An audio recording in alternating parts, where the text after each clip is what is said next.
diseminasi budaya positif di SMA Negeri 1 Pemuka. Ucapkan terima kasih terlebih dahulu kepada Ibu Kepala Sekolah yang sudah berkenan untuk menghadiri kegiatan diseminasi ini, dan kepada Bapak Ibu Guru SMA Negeri 1 Pemuka yang juga sudah menginvestasikan waktu dan tenaganya untuk berkenan hadir dalam kegiatan diseminasi hari ini. Selanjutnya pembukaan dari Ibu Kepala Sekolah. Kepada Ibu Hadia Darlena kami persilakan. Bismillahirrahmanirrahim. Assalamualaikum warahmatullahi wabarakatuh. Terima kasih atas kesempatannya. Yang terhormat Bapak Ibu Guru serta staf usaha yang sempat hadir dalam acara diseminasi budaya positif, yang mana pada hari ini akan ada kegiatan yaitu aksi nyata menuju 1.4 yang akan diimbaskan oleh salah satu guru penggerak yaitu di SMA Negeri 1 Pemuka, yang mana dari SMA Negeri 1 Pemuka ini ada 3 orang guru penggerak, di antaranya satu Ibu Siti Neng Mariam SPB, 2 Bapak Muhammad Arif SPB, ketiga Ibu Dora Ristina Juwita SPB, yang mana pada hari ini akan kegiatan ini akan dilaksanakan oleh Ibu Siti Neng Mariam, yaitu diseminasi budaya positif aksi nyata modul 1.4, dan kemudian nanti dilanjutkan oleh Bapak Muhammad Arif, yang mana pada kegiatan CGP akan diimbaskan kepada guru-guru yang ada di SMA Negeri 1 Pemuka. Semoga apa yang disampaikan dan ditularkan ke guru yang lain dapat bermanfaat bagi kita semua. Saya selaku kepala sekolah sangat mendukung kegiatan ini dan sangat berterima kasih kepada guru penggerak yang telah mengimbaskan ke guru-guru yang ada di SMA, sehingga sekolah kita semakin maju dan sukses. Amin ya rabbal alamin. Mungkin itu saja pembukaan dari Ibu. Akhiri wabillahi taufiq wal hidayah. Wassalamualaikum warahmatullahi wabarakatuh. Bismillahirrahmanirrahim. Assalamualaikum warahmatullahi wabarakatuh. Selamat datang dalam kegiatan aksi nyata modul 1.4 diseminasi budaya positif bersama saya Siti Neng Mariam, calon guru penggerak angkatan 10 Kabupaten Pali, Provinsi Sumatera Selatan. Dalam kegiatan hari ini saya akan mengimbaskan atau memaparkan materi-materi yang saya dapatkan dari pendidikan guru penggerak angkatan 10, yang mana pada modul 1.4 ini kami belajar tentang budaya positif. Untuk merilekskan supaya tidak terlalu tegang, ya mohon untuk berdiri dulu Bapak Ibu. Mohon berdiri dulu ya. Jadi di sini saya mau diseminasi, mau menyampaikan materi, bukan mau ujian. Saya perhatikan sepertinya pada tegang serius ya. Jadi di sini saya mau ngasih ice breaking sedikit ya. Tolong perhatikan saya supaya konsentrasi. Instruksinya adalah lakukan apa yang saya katakan, jangan lakukan apa yang saya lakukan. Lakukan apa yang saya katakan, jangan lakukan yang saya lakukan. Paham? Oke, sudah siap kita mulai? Oke, baiklah. Satu, kepala.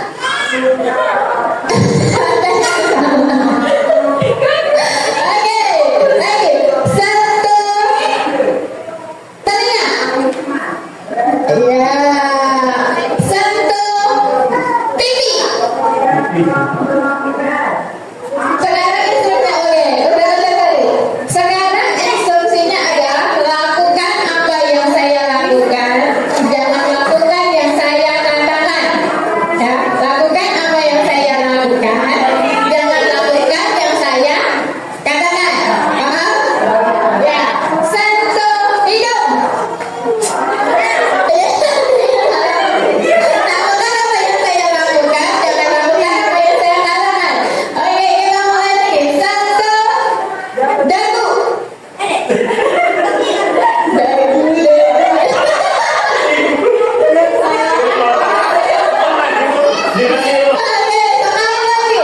Satu, kepala. Oke, sudah cukup ketawanya, cukup relax. Mari kita duduk kembali. Ya. Tepuk tangan dulu untuk kita semua. Baik, mari kita belajar dengan full senyum. Ya, budaya positif itu memiliki beberapa konsep utama untuk menerapkannya. Ya, dalam menerapkan budaya positif ada 7 konsep utama yang harus kita pahami. Yang pertama yaitu paradigma pembelajaran baru. Yang kedua, disiplin positif. Yang ketiga, motivasi perilaku manusia. Yang keempat, kebutuhan dasar. Yang kelima, posisi kontrol restitusi. Yang keenam, keyakinan kelas. Dan yang ketujuh, segitiga restitusi. Dari ketujuh konsep utama ini, adakah yang masih asing? Yang mana? Restitusi asing ya bahasanya ya. Oke, baiklah, kita akan kupas satu persatu apa sih restitusi itu. Untuk yang pertama, mengenai paradigma pembelajaran baru. Menuju paradigma pembelajaran baru, kita harus mengenali dulu filosofi pendidikan dari Ki Hajar Dewantara, yang mana anak bukanlah tabula rasa. Tabula rasa itu maksudnya adalah kertas putih. Jadi anak itu bukan kertas putih yang kita lukisi, yang kita gambari, tapi mereka itu dilahirkan berupa seperti kertas yang sebenarnya sudah ada tulisan tipis mengenai karakter mereka. Nah, tugas kita sebagai guru adalah menebalkan tulisan tipis itu yang baik dari mereka, karakter-karakter baik yang mereka miliki, nah itu kita tebalkan. Sedangkan karakter-karakter yang tidak baik itu kita tidak bisa hapuskan, tapi kita bantu mereka untuk menekan agar tidak menebar karakter buruk itu. Kemudian semua anak terlahir dengan bakatnya masing-masing. Pembelajaran untuk menguatkan budi pekerti. Jadi kita pembelajaran itu bukan hanya sekedar memberikan ilmu, tapi juga menguatkan budi pekerti anak. Tugas guru adalah menuntut anak sesuai dengan kodratnya, yaitu kodrat alam dan kodrat zaman, agar anak tumbuh dengan selamat dan bahagia. Ini adalah tujuan pendidikan yang ada pada filosofi pendidikan Ki Hajar Dewantara.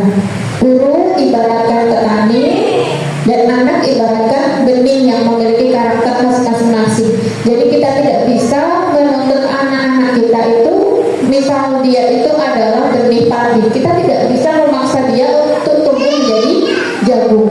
Dia adalah benih jagung, kita tidak bisa memaksa dia tumbuh menjadi kedelai. Jadi kita sebagai guru hanya bisa menuntun mereka bagaimana menumbuhkan padi ini agar menjadi padi berkualitas, bagaimana menumbuhkan jagung ini agar menjadi jagung berkualitas. Kemudian pembelajaran harus berpihak pada murid, dan kita sebagai guru harus bisa menjalankan peran seperti semboyan pendidikan, yaitu harus sosok tulodo, di depan sebagai teladan, memberikan teladan, madio mangun karso, di tengah kita harus bisa selalu membangkitkan semangat. Tekuri handayani, di belakang kita harus bisa memberikan dorongan. Paradigma pembelajaran baru ini merupakan pergeseran antara stimulus respon menjadi teori kontrol. Nah, pembelajaran ini dirancang berdasarkan prinsip pembelajaran yang berpihak kepada murid dan berdiferensiasi, sehingga setiap murid akan belajar sesuai dengan kebutuhan dari tahap perkembangannya untuk menjadi manusia yang bisa meraih keselamatan dan kebahagiaan setinggi-tingginya di masa depan. Nah, apa yang dimaksud dengan pergeseran antara stimulus respon menjadi teori kontrol?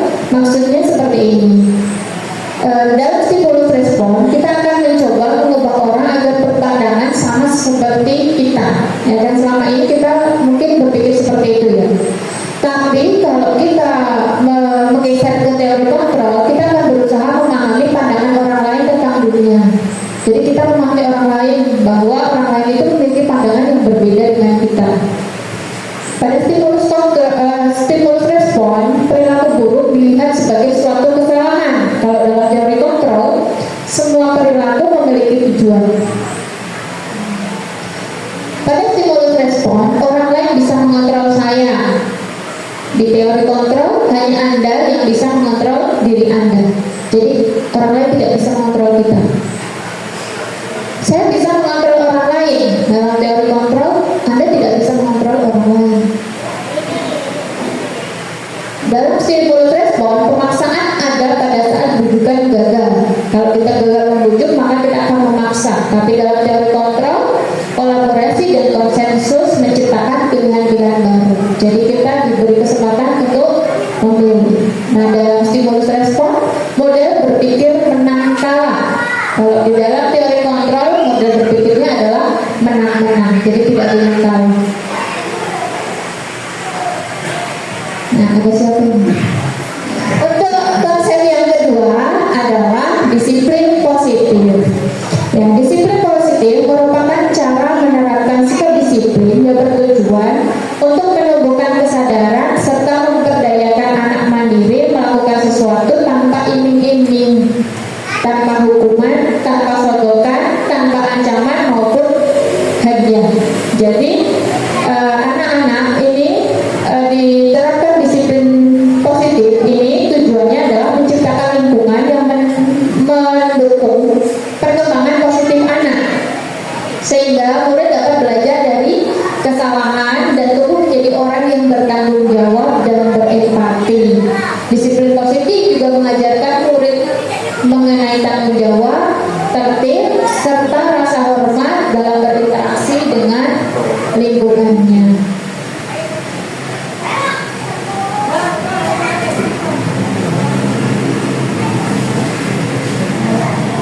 Konsep yang ketiga yaitu motivasi perilaku manusia.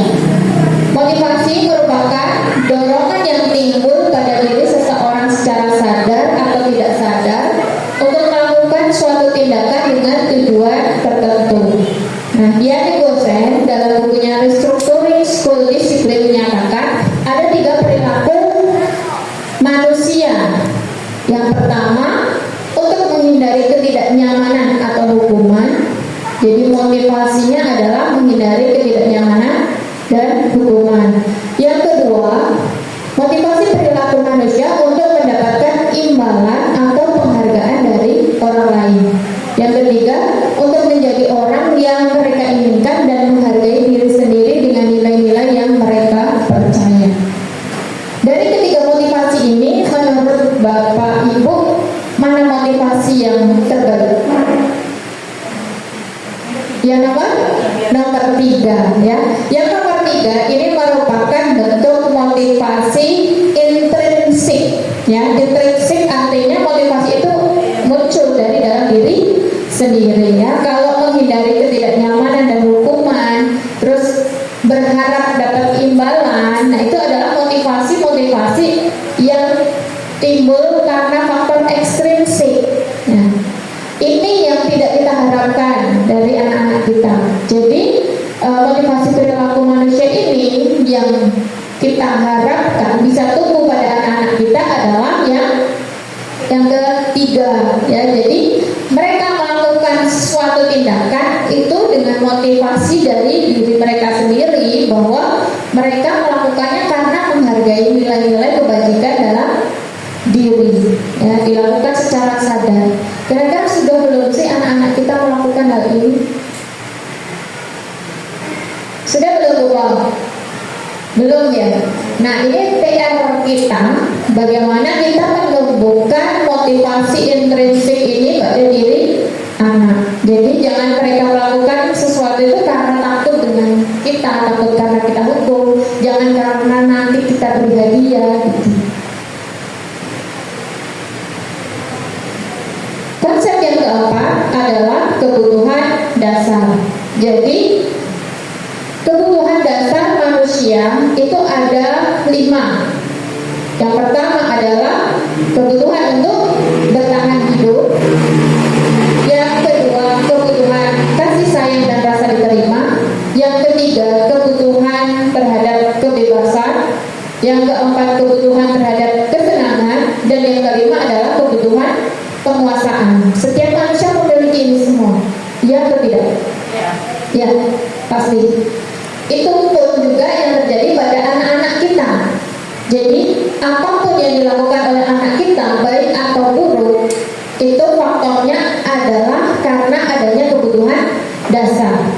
Ya, ada pun kesalahan-kesalahan yang dilakukan oleh anak biasanya karena ada kebutuhan dasar yang tidak terpenuhi. Nah, misalnya ada anak yang gimana? Ada yang bisa mencontohkan? Rumah itu gimana, Bu Ade? Ada anak yang merasa kurang kasih sayang atau keluarganya itu, ya boleh dikatakan broken home seperti itu. Maka di sekolah terkadang kita lihat gaya atau perilaku anak itu seolah-olah minta perhatian sama gurunya, salah satunya seperti itu. Kemudian kalau bertemu dengan kawannya sering menjahili, seperti menjahili kawannya karena ingin diperhatikan, seperti itu. Salah satunya itu kurang kasih sayang. Mungkin ada yang menambahkan, kalau menurut saya seperti itu. Kemudian kalau kebebasan, kalau menurut saya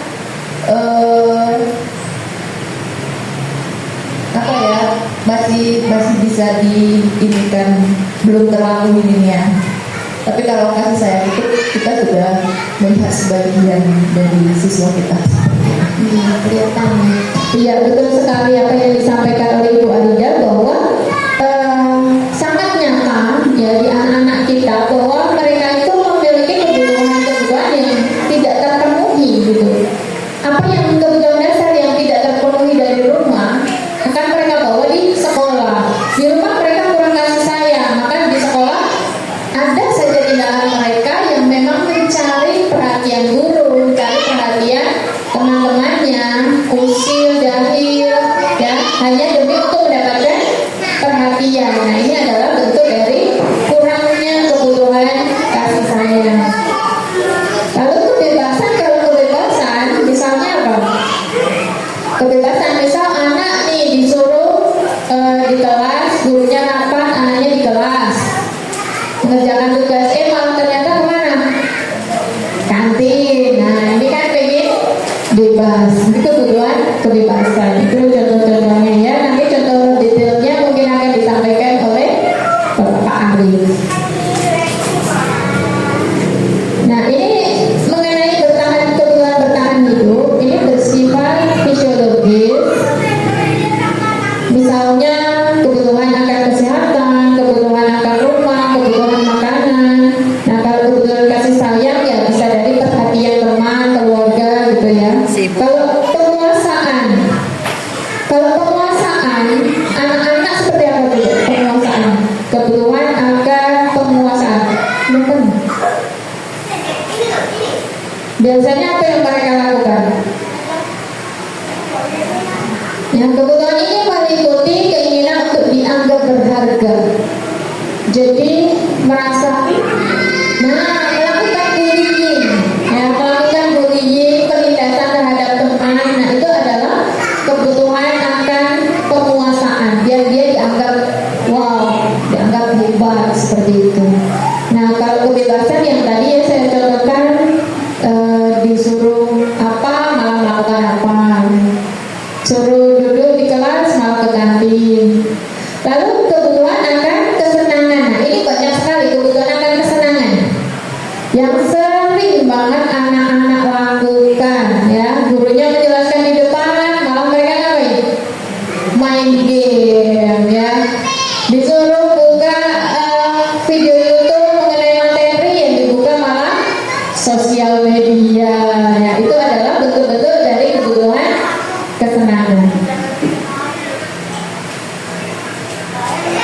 Nah, sebelum masuk ke poin 5, 6, 7, ada yang mau ditanggapi dulu Bapak Ibu mengenai 4 hal tadi? Motivasi, terus paradigma perubahan, terus disiplin positif. Ada yang mau ditanggapi atau ditanyakan sebelum terlalu jauh berjalan kita? Ya, paradigma pembelajaran baru, pergeseran stimulus respon menjadi teori kontrol, lalu disiplin positif, perilaku manusia, dan kebutuhan dasar. Dari 4 materi ini, konsep ini, ada yang mau ditanyakan dulu? Boleh, silakan.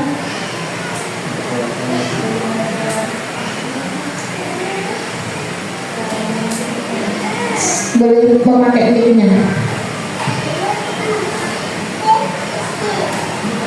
Kita setengah jalan lagi. Bagaimana? Tidak ada? Ada, silakan Ibu Arida. Baik, Assalamualaikum warahmatullahi wabarakatuh. Waalaikumsalam warahmatullahi wabarakatuh. Berkaitan dengan disiplin positif ya, kemarin pernah ikut sama Pak Heri ya, bukannya boleh. Saya teringat kata beliau, memang harus kalimat beliau itu mengatakan bahwa memang harus dipaksa, terpaksa, baru terbiasa ya.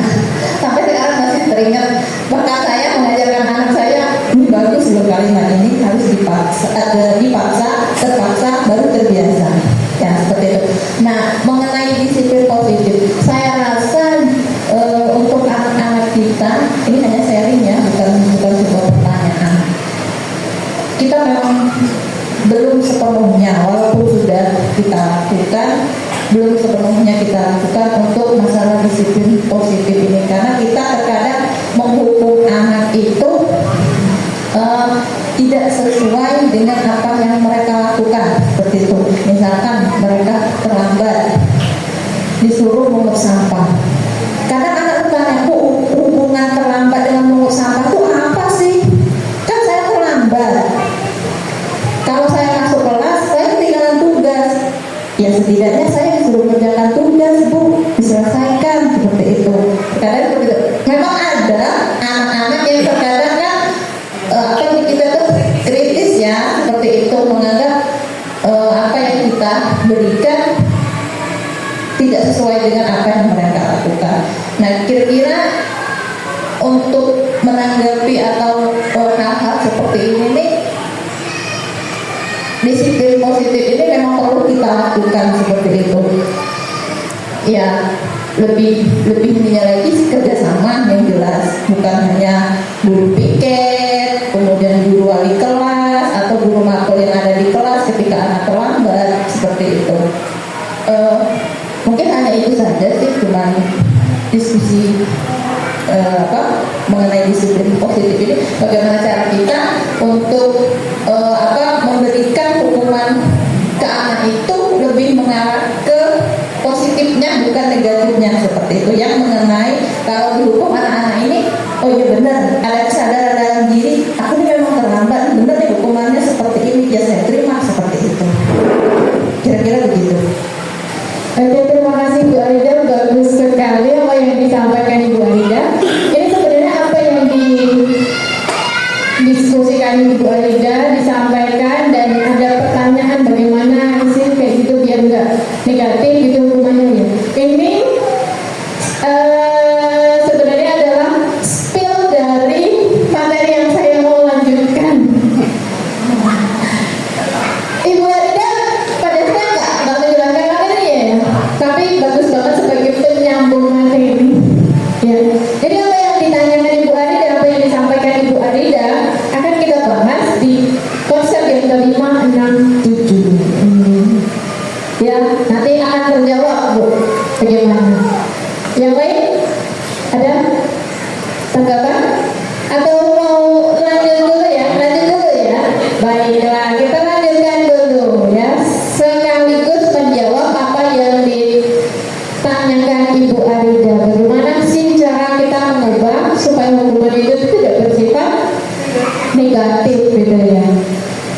kayak ada ketrimisan anak terlambat disuruh buang sampah, ya dia masuk kelasnya semakin terlambat dong ya.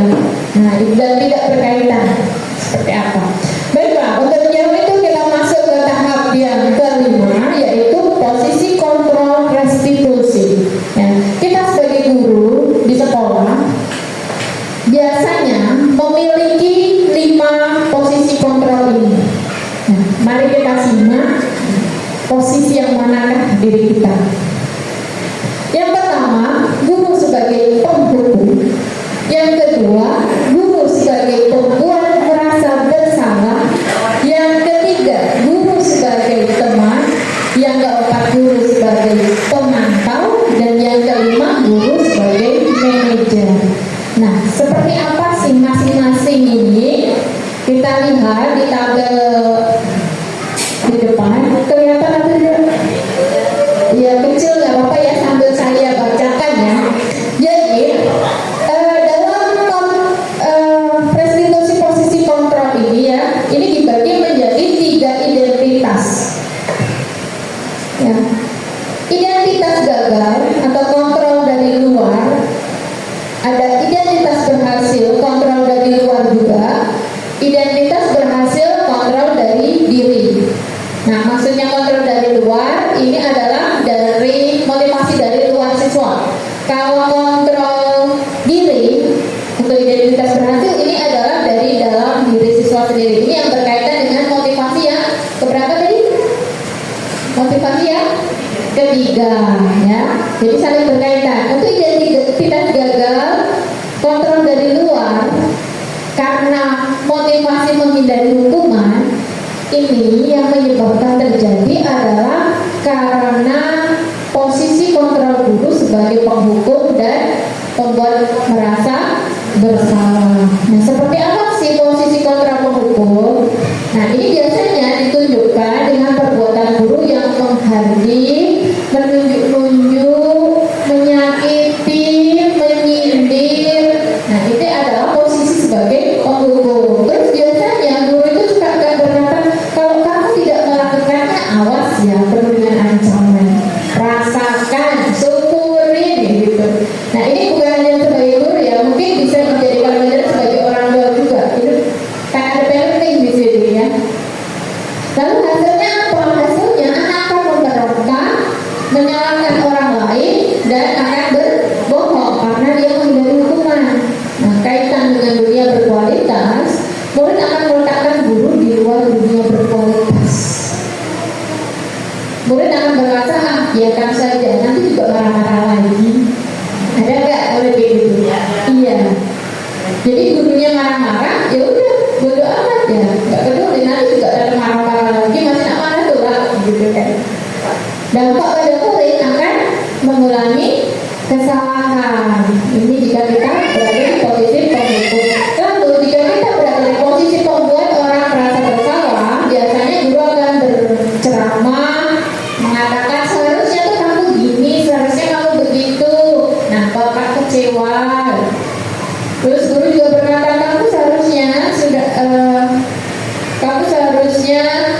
kamu sudah tahu kan, ibu lelah sekali mengatakannya, ibu stres, ibu capek menasihati kamu gitu. Hasilnya anak akan menyembunyikan, menyangkal, berbohong, dan murid meletakkan guru di dalam dunia berkualitas. Ini masih lebih bagus daripada posisi yang penghukum tadi. Dan biasanya anak akan berkata, maafkan saya, karena dia merasa bersalah. Tapi dampak buruknya anak merasa rendah diri gitu. Lalu di identitas berhasil ini dengan posisi kontrol guru sebagai teman dan pemantau. Nah, motivasi bagi anak adalah mengharapkan imbalan atau menjadi ketergantungan terhadap orang lain. Perbuatan guru yang sebagai teman ini biasanya membuatkan alasan-alasan untuk muridnya. Jadi pembelaan terhadap murid. Terus kadang-kadang dia dikatakan, ayolah lakukan demi ibu, lakukan demi bapak. Masa kamu tidak mau? Ingat tidak, bapak pernah bantu kamu ini, ibu pernah bantu kamu ini. Terus sebagai teman. Dan memberikan hasil ketergantungan. Nanti anak guru ketergantungan. Murid meletakkan guru sebagai orang yang sangat penting di dunia berkualitas. kelasnya karena merasa sebagai teman ini, terus mereka akan berpikir bahwa bapak ibu guru itu teman saya. Dalam hal ini dampak pada murid adalah menjadi lemah, tidak mandiri dan tergantung. Yang keempat, posisi kontrol sebagai pemantau. Nah, kalau pemantau ini masih lebih bagus. Ya, yang dilakukan guru adalah menghitung dan mengukur. Maksudnya apa? Menghitung kesalahan, mengukur waktu. Misalnya ini sudah jam berapa, harusnya kamu kan sudah berapa. Apa peraturannya? Kamu tahu kan kita seharusnya masih jam berapa? Kamu tahu kan harusnya kamu pakai sepatu warna apa? Itu berkaitan dengan peraturan-peraturan. Ini adalah pemantau. Nah, hasilnya anak akan menyesuaikan diri bila diawasi, hanya bila diawasi. Nah, murid meletakkan guru peraturan dan hukum di dunia berkualitas. Nah, murid akan berkata, berapa banyak bintang yang harus saya peroleh? Nah, berapa halaman yang harus saya tulis? Ini hanya demi untuk memenuhi kepuasan guru kalau posisi kontrol guru pemantau ini. Dampak pada murid menitik beratkan pada sanksi atau hadiah untuk dirinya. Jadi apa sih imbalan untuk guru? Nah, posisi yang terakhir, jika anak memiliki motivasi dari dalam diri dengan menghargai diri sendiri, nah posisi kontrol gurunya adalah sebagai manajer. Di sini yang dilakukan guru biasanya mengajukan pertanyaan-pertanyaan. Nah, pertanyaannya adalah apa yang kita yakini? Apa yang bisa kau kerjakan untuk memperbaiki masalah ini? Hasilnya akan menguatkan pribadi murid. Nah, murid akan meletakkan dirinya sebagai individu yang positif dalam dunia berkualitas. Nah, murid akan berkata, bagaimana caranya saya bisa memperbaiki keadaan. Jadi itu dari dalam diri anak mengevaluasi diri dan bagaimana caranya untuk memperbaiki diri. Jadi dalam dirinya mereka sendiri, bukan dari guru. Nah, dari kelima posisi kontrol ini mana yang terbaik? Ya, manajer. Di sini akan memunculkan motivasi intrinsiknya anak, manajer. Sedangkan kita menjadi guru yang manajer dengan posisi manajer belum sama. Ya, mari kita belajar bersama untuk menjadi guru dengan posisi sebagai manajer. Biasanya yang mana ya dari kelima ini? Mendukung, pemantau, ada yang membaca bersalah, ya. Kebanyakan pendukung. Ya. Mari kita bersama-sama setelah mulai dari ini tuh rasanya, oh ternyata harusnya gini gitu ya. Nah, untuk menuju ke posisi kontrak sebagai manajer, maka kita harus pahami ya konsep yang selanjutnya. Ya. Nah, dengan melakukan posisi kontrak sebagai manajer, guru akan berbuat sesuatu bersama dengan murid, mempersilahkan murid mempertanggungjawabkan perilakunya, serta mendukung murid agar dapat menemukan solusi atas permasalahannya sendiri. Jadi gimana caranya? Ini yang nanti keyakinan kelas, tapi kita lompat ke yang 7 dulu supaya lebih berkaitan dengan konsep posisi kontrol. Yang ke-7 yaitu tentang segitiga restitusi yang tadi dipertanyakan apa sih restitusi. Ya, jadi restitusi merupakan proses untuk menciptakan kondisi bagi murid dalam memperbaiki kesalahan mereka sehingga mereka bisa kembali pada keyakinan kelas dan menumbuhkan budaya positif dalam diri.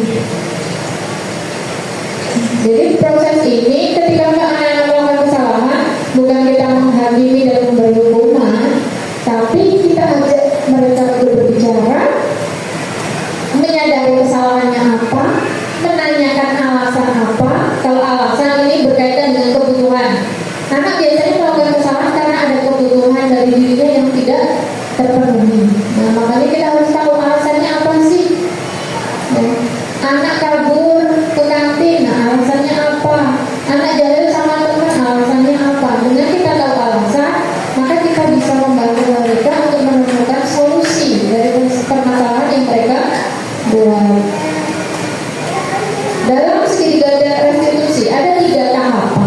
Yang pertama yaitu menstabilkan identitas dilakukan berdasarkan prinsip bahwa membuat kesalahan adalah bagian dari proses pembelajaran.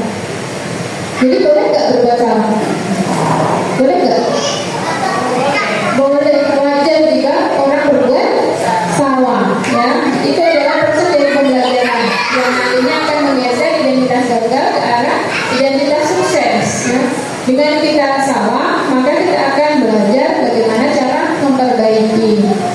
Tahap yang kedua yaitu validasi tindakan yang salah.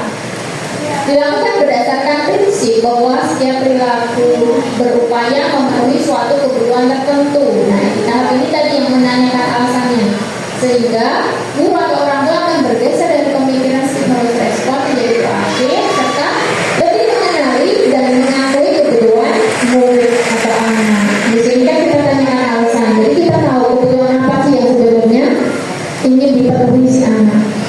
Dan tahap yang ketiga adalah menanyakan keyakinan. Dilakukan dengan memberi pertanyaan-pertanyaan bermakna kepada murid untuk memunculkan motivasi intrinsik sehingga mampu mengaitkan keyakinannya dengan tindakan yang sama. Jadi dia bisa mengukur kesalahan saya apa, terus seharusnya saya bagaimana. Nah, dalam segitiga restitusi ini tadi ada berapa tahap? 3. Yang pertama apa? Menstabilkan identitas dulu, ya. Kita stabilkan dulu identitasnya. Setiap orang pasti pernah melakukan kesalahan. Kamu bukan satu-satunya yang pernah melakukan kesalahan. Nah, itu. Jadi anak-anak tuh meskipun salah tidak langsung merasa terhakimi gitu. Ya, jadi kita setidaknya dapat, oh ya aku dapat hatinya anak dulu. Jadi anak itu percaya sama kita karena kita tidak langsung marah. Setelah menstabilkan identitas, maka yang kedua apa? Validasi tindakan yang salah. Nah, kita tanya, kamu pasti punya alasan mengapa melakukan itu. Adakah cara yang lebih efektif untuk mendapatkan apa yang kamu butuhkan? Dan yang terakhir adalah menanyakan keyakinan. Maksudnya apa? Jadi biasanya nanti di kelas atau di sekolah kita ada peraturan-peraturan kan. Nah, peraturan ini akan kita jadikan sebagai keyakinan. Nilai positifnya. Keyakinan apa yang telah disepakati? Terus kamu ingin menjadi orang yang seperti apa? Ini ya detailnya ya. Ini adalah contoh-contoh kalimat yang bisa dilakukan pada tahap penerapan segitiga restitusi. Jadi seperti ini ya Bu Arida tadi, bagaimana kita memberikan hukuman tapi bersifat positif. Ya, kalau bersifat positif bukan hukuman Bu, tapi konsekuensi ya. Kalau kemarin belajar itu tidak boleh menghukum anak, ya. Kita tidak boleh menghukum anak, tapi kalau memberikan konsekuensi masih boleh. Maksudnya konsekuensi itu apa?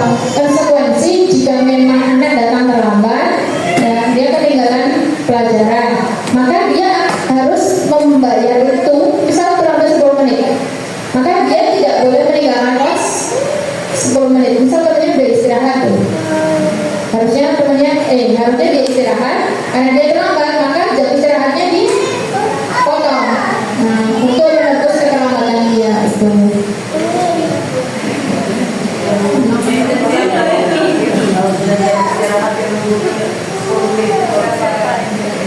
Gurunya, iya, iya dulu kalau kita kan 4 jam ya baru itu ya. Nah mungkin di ini apa sudah ganti guru kan, diajak aja ke ruang guru. Kamu tadi terlambat dengan ibu 10 menit, jadi jam istirahat kamu ke ruang guru menyelesaikan tugasmu dalam 10 menit. Kalau misalnya nih Pak pelajaran Pak kemana? Olahraga. Materinya adalah lari. Nah, materinya adalah lari jarak pendek, lari cepat gitu misalnya. Nah dia terlambat. disuruh lari sana 2 kali keliling lapangan, itu hukuman atau konsekuensi? Konsekuensi atau hukuman?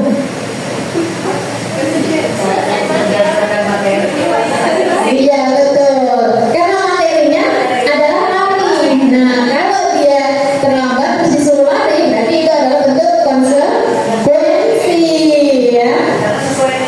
Betul, karena sesuai dengan materi. Ya. Kalau misal anak nih menumpahkan air di meja, terus dihukumnya membuang sampah, konsekuensi atau hukuman? Hukuman. Kalau konsekuensinya apa? Ya harus membersihkan yang dia tumpahkan, seperti itu, ya. Baik, mengenai restitusinya ada yang mau ditanyakan?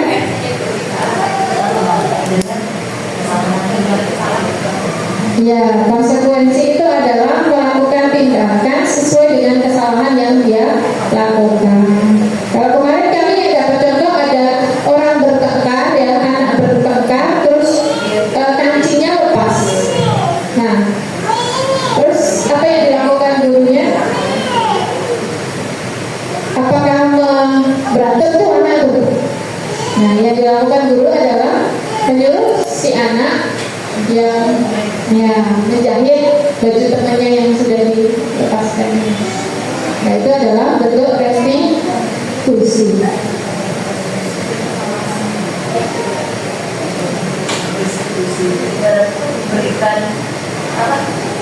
Memberikan konsekuensi sesuai dengan kesalahan yang dilakukan. Iya, benar. Memberikan konsekuensi sesuai dengan kesalahan yang dilakukan, tapi bukan kita yang mencetuskan. Kita mancing, ya, dengan pertanyaan. Jadi apa yang harusnya kamu lakukan? Jadi anak yang disuruh berpikir, kita menggiring bagaimana tercetus oleh mereka, oh aku harus begini. Dan itu tentunya butuh proses untuk kita belajar menjalani itu.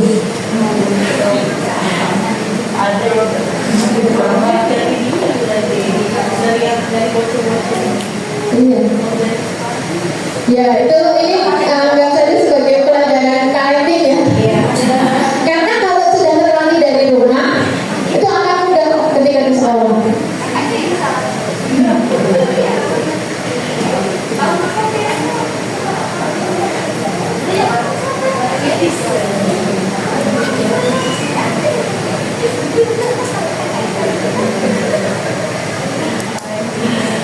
Oke, sebelum ke materi yang terakhir, mari kita simak dulu video contoh segitiga restitusi yang sudah saya lakukan.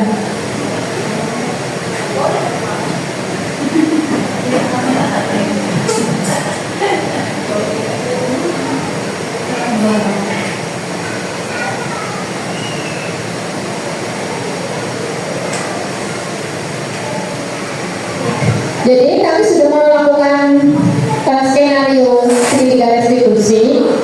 Ada 2 kasus. Enggak belum.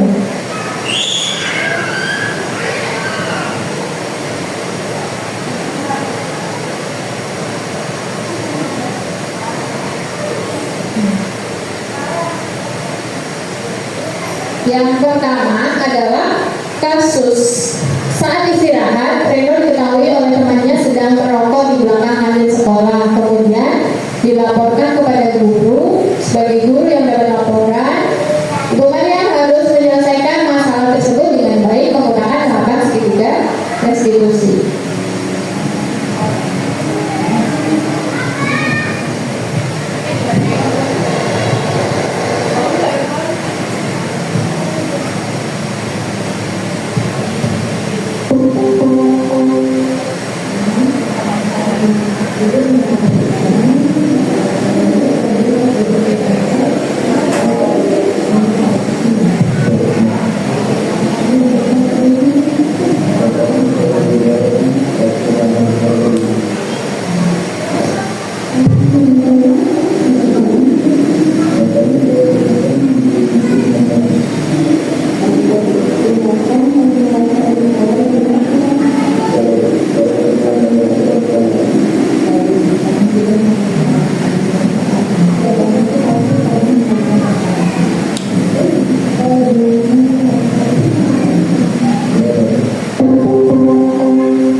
mengakui, ya benar. Nah, ini karena skenario mungkin oke, gitu ya. Tapi dalam kendaraan pasti akan out, akan berbohong. Nah, di sini kita tidak boleh terbawa emosi, pancing terus. Nah, untuk bagaimana cara menahan emosi, memancing, membuat mereka pada akhirnya jujur, itu juga bukan hal yang mudah ya, butuh proses ya Bu ya. Semuanya ini butuh proses untuk belajar. Tapi insya Allah bisa. Kalau mau cepat belajarnya tanya Bu Aida sebagai guru BK. Nah, psikolognya ini Bu Aida ya. Betul. Jadi di situ kita sampaikan dulu identitasnya. Oke, kamu di akhirnya ngaku, iya saya merokok, benar. Nah, terus dia ditanya lagi. Dia ditanya lagi. Nah, kamu merokok itu alasan kamu apa? Ya, itu untuk tahap yang kedua, validasi dari tindakan yang salah. Dia sudah sadar kan kalau dia salah. Benar nggak tindakan kamu merokok itu salah, melanggar peraturan? Nah, alasan kamu apa? Validasi tindakan. Nah, dia akan menjelaskan alasannya apa. Kalau di Reno ini alasannya adalah lagi pusing, ya, lagi pusing, stres. Biasanya orang kalau pusing, stres itu merokok enak ya. Nah, relax, lebih relax. Nah, alasannya seperti itu. Lalu yang ketiga tahapan menanyakan keyakinan. Karena dia sudah paham itu suatu perbuatan salah, ditanyakan keyakinan. Kamu ke depannya kalau pengen merokok lagi di sekolah, apa yang akan kamu lakukan? Gitu. Saya tidak akan mengulanginya lagi. Ya. Terus kalau pengen merokok bagaimana? Saya akan menahan diri paling dengan makan permen. Tuh.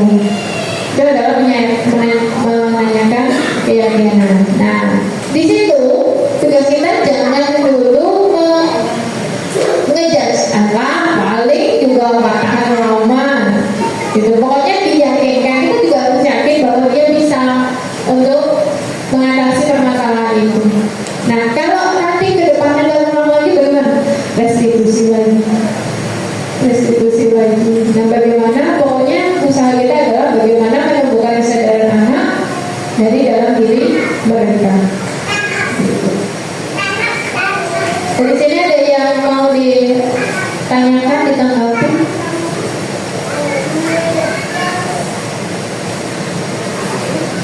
Bagaimana? Ibu Saipi? Belum. Tapi sudah bisa dipahami belum apa yang kami contohkan di sini? Negosiasi. Ya, negosiasi, melakukan negosiasi, membuat mereka mengakui sendiri kesalahannya. Jadi bukan judgement dari kita, tapi mereka mengakui, oh aku salah. Kita tanya alasannya apa, jelasin. Terus ditanya keyakinan atau seharusnya sebagai anak seperti apa sih, aturannya di sekolah seperti apa sih, keyakinan yang kita yakini seperti apa sih, gitu. Nah, kalau dia sudah sadar dengan itu, maka mereka tahu kok, aku harusnya seperti ini, seperti itu ya. Baiklah, ada yang mau ditanyakan? Jika tidak ada, kita lanjut ya ke konsep yang terakhir, yang sebenarnya konsep ke-6 ini ya. Konsep yang ke-6 ini mengenai keyakinan kelas, ya. Keyakinan kelas atau kesepakatan kelas. Kalau kesepakatan kelas itu lebih familiar ya daripada keyakinan kelas. Nah, kalau kesepakatan kelas itu adalah kesepakatan yang dilakukan antara murid dengan guru mapel. Kalau keyakinan kelas antara murid dengan wali kelas, ya. Jadi ini adalah seperti undang-undang di dalam kelas gitu, yang dibuat wali kelas dengan anak-anaknya. Kalau kesepakatan kelas ya dibuat guru mapel dengan anak-anak. Jadi setiap mapel akan memiliki kesepakatan yang berbeda-beda. Nah, dalam keyakinan kelas ini harus dilakukan, diterapkan oleh seluruh wali kelas bersama anak-anaknya. Nah,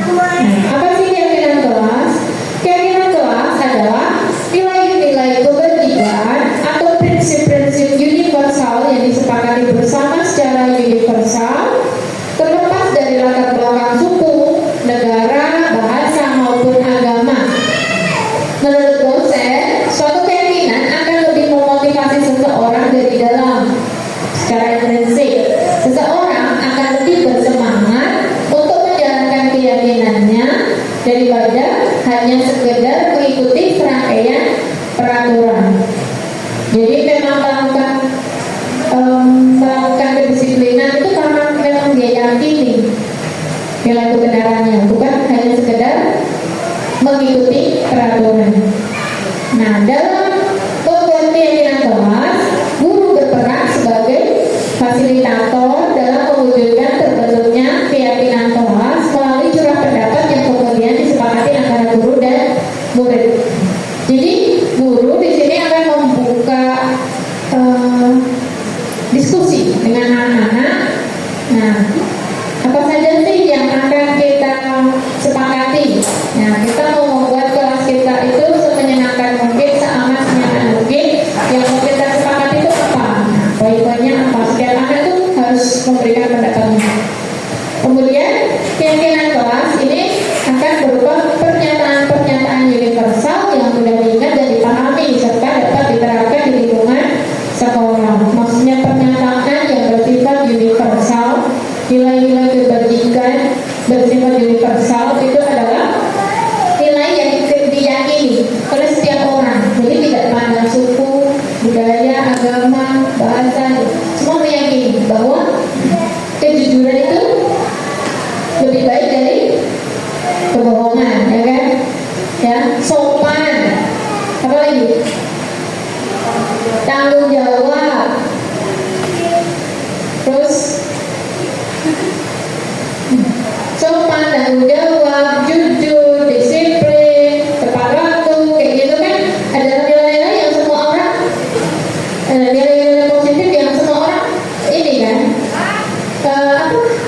menerima kan. Nah, itu adalah nilai kebajikan universal. Langkah-langkah dalam menetapkan keyakinan kelas yaitu dengan berdiskusi, memunculkan peraturan yang perlu ditaati warga kelas. Jadi diskusi dulu. Kira-kira peraturan apa sih yang biasanya ada di kelas? Misalnya apa, Pak Faisal? Mematikan guru saat Ya, memperhatikan guru saat memberikan materi. Terus apa lagi, Bu Fit?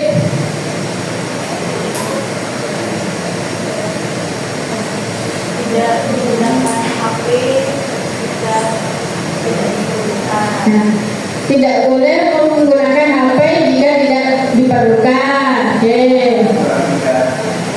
Apa lagi misalnya? Jaga kebersihan ruang kelas. Terus jangan berbicara saat guru menjelaskan. Jangan menjopek. Apa lagi, Bu ya? Tidak datang terlambat. Nah, tidak datang terlambat. Nah, itu adalah bentuk-bentuk dari peraturan kelas. Kemudian setelah terbentuk biasanya kan macam-macam tuh ya dituliskan anak-anak. Nah, kita suruh anak-anak untuk nempel apa yang dia tuliskan pakai sticky note gitu, terus ditempel di depan.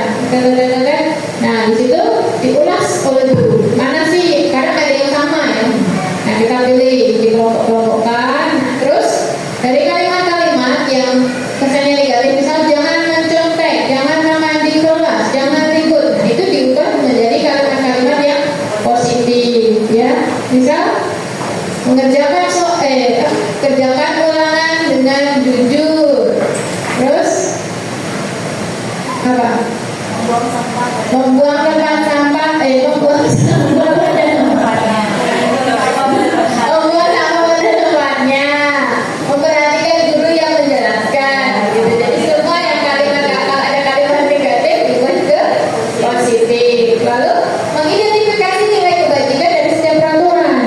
Jadi nilai kebajikannya dari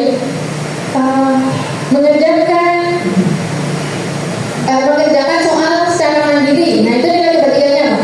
Jujur. Membuang sampah pada tempatnya, nilai kebajikannya apa? Tanggung jawab bisa. Kebersihan, ya, menjaga kebersihan. Tuh, terus mengembalikan pena yang dipinjam. Nah, itu adalah tanggung jawab. Gitu.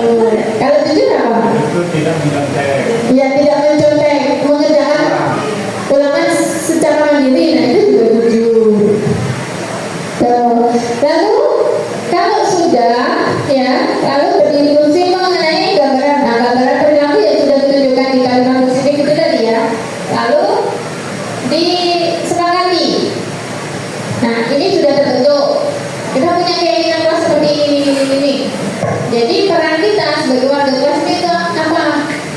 Harusnya apa? Jadi guru tahu perannya apa, murid tahu perannya apa. Kemudian dia ulang keyakinan kelas dari waktu ke waktu. Itu nanti keyakinan kelas tempel, buat poster tempel di kelas. Kalau sudah nanti setiap waktu ditinjau. Nah ini sudah ada yang belum? Nah, ada yang melanggar belum? Ya cuci ya. Kemudian, nah tahapan dari perwujudan budaya positif ini, jadi jalan ceritanya itu bisa menjadi budaya positif. Itu dimulai dari dalam kelas tuh. Jadi peraturan kelas tertentu berubah menjadi keyakinan kelas. Kalau peraturan itu kan dilakukan karena takut dihukum atau berharap mendapatkan pujian gitu kan. Nah ini diubah menjadi keyakinan kelas. Jadi setiap warga kelas itu memiliki kesadaran untuk melakukannya. Kemudian kalau dari dalam kelas sudah baik, akan terbentuk lingkungan yang positif. Jika lingkungannya positif, maka akan terbentuk budaya positif di sekolah. Itu yang harapan besar yang kita ingin wujudkan. Nah ini adalah contoh yang sudah saya lakukan. Ini murid-murid menulis dan menempel stiminal yang berisi tentang pendapat mereka di kertas kesepakatan kelas. Ya, jadi mereka menuliskan pendapatnya mereka, terus ditempel, lalu kita pilih mana sih yang sesuai dan yang tidak sesuai. Karena anak-anak suka menuliskan hal yang di luar dulu. Jadi boleh jadi pendapat untuk wali kelas next. Ya, kalau wali kelas nanti membuat keyakinan kelas, kalau yang guru mapel membuat kesepakatan kelas. Tuh, sebaiknya memang diterapkan. Nah, nanti mungkin kita buat workshop bagaimana kita secara rinci detail tentang pembuatan keyakinan kelas ini. Oke, demikian 7 konsep mengenai budaya positif yang dapat saya sampaikan. Sebelum saya akhiri, adakah umpan balik, pertanyaan dari Bapak Ibu? Jika ada hal yang perlu didiskusikan, mari kita diskusikan.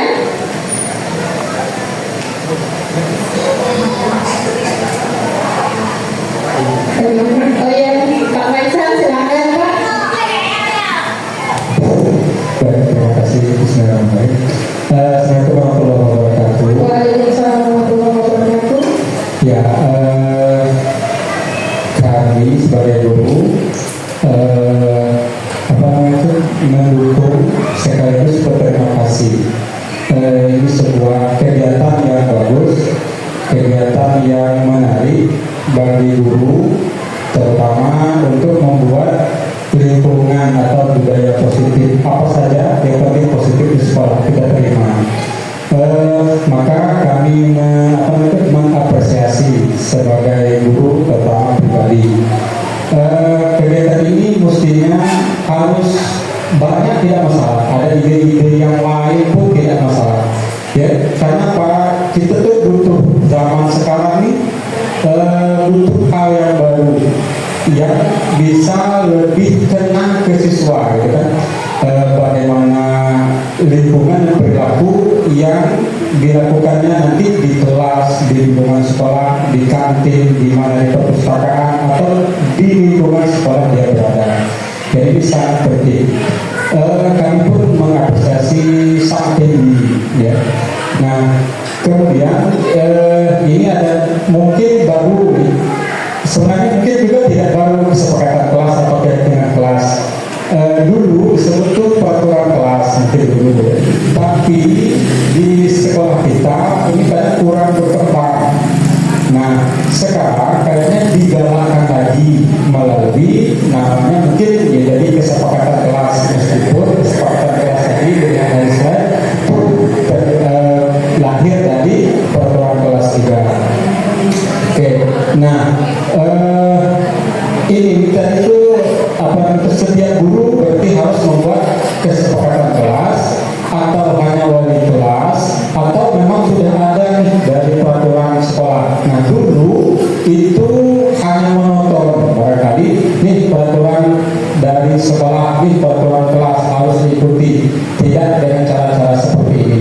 Nah, ini yang menjadi lebih menarik, siswa diajar, siswa diikutkan, bahkan dipilih dengan kata-kata, meskipun ya hanya kesepakatan kelas, belum materi yang besar, ya kan, belum pengalaman dan budaya yang besar, berangkat dari kelas. Nah, ini sangat menarik, sangat cocok. Nah, mungkin ini nanti bisa diterapkan bersama-sama. Masalahnya nanti seandainya setiap guru memiliki kesepakatan kelas, mungkin jangan sebut masalah dulu ya. Nah, bagaimana pengelolaannya nanti? Setiap guru, satu guru bisa satu mapel dengan adanya kesepakatan kelas. Bagaimana perkembangan selanjutnya nanti? Saking banyaknya kesepakatan kelas, karena setiap guru tadi membuat. Nah, itu sedikit pertanyaan. Nah, tapi itu saja, kami ucapkan terima kasih. Jadi bagaimana tindak lanjutnya nanti ke depan, karena setiap guru mapel membuat kesepakatan kelas. Jadi bagaimana pengelolaan selanjutnya? Apakah harus ditempelkan atau harus diultimatum sesuatu, buat misalnya. Nah, ini dengan guru nih, guru PAI, ini dengan guru geografi, ini guru kimia. Apakah harus buat kesepakatan per mapel, per guru, atau bagaimana pengelolaan selanjutnya? Itu saja Ibu Nen, terima kasih. Sangat positif, sangat baik, kami apresiasi. Assalamualaikum warahmatullahi wabarakatuh.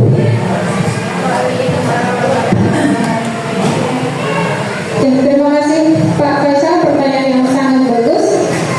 Mengenai kesepakatan kelas, kan guru mapelnya itu banyak. Apakah semuanya harus membuat kayak gitu? Nah, sebaiknya iya. Ya, kalau keyakinan kelas cukup satu kan, dengan di kelas, ditempel di kelas. Nah, kalau kesepakatan kelas sebaiknya iya, karena apa? Supaya menghindari terjadinya kesalahan-kesalahan. Jadi jika pun ada kesalahan, kita bisa mengarahkan pada segitiga restitusi tadi.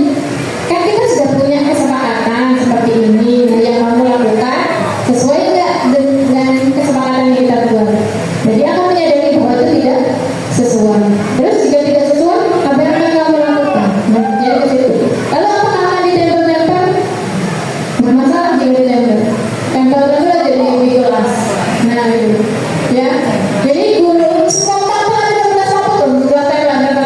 Jadi ijazah sekolah juga dengan tampilan poster yang berbeda-beda dan menarik. Pakai Canva itu bagus. Nggak masalah seperti itu. Nah, yang ditanyakan Pak Renal juga tadi, bahwa dulu ada peraturan ya kan. Kalau peraturan benar sekali Pak, peraturan itu muncul dari satu pihak, dari kita sebagai guru biasanya. Tapi di sini kita akan mengembangkan peraturan itu. Oke, kita ada peraturan ya. Tapi kita geser pada kesepakatan atau keyakinan. Kalau kesepakatan dan keyakinan itu melibatkan anak. Jadi mereka melakukan hal itu tuh bukan hanya karena kemauan kita gurunya, tapi memang dengan kesadaran dia sudah sepakat dia mau melakukan ini. Dan itu juga dilakukan oleh guru maupun anak. Gitu kedua. Mungkin itu saja Pak Faisal. Terima kasih. Saya rasa cukup ya untuk sesi pertanyaan. Bisa kita lanjutkan di sesi yang berikutnya. Tidak ada pertanyaan. Saya akhiri. Sekali lagi terima kasih. Mohon maaf jika ada salah dan ada hal yang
Assalamualaikum warahmatullahi wabarakatuh. Nama saya Syika Amelia dari kelas 11 IPS. Perasaan saya saat membuat keyakinan kelas itu adalah hal yang menarik, bisa membuat siswa lebih disiplin, membuat siswa nyaman belajar, dan membuat siswa itu lebih akrab dan aktif lagi. Saya Rizda Priani, berasal dari kelas 11 IPS 1. Menurut saya sangat penting karena dapat mendisiplinkan kelas dan membuat suasana kelas menjadi lebih kondusif.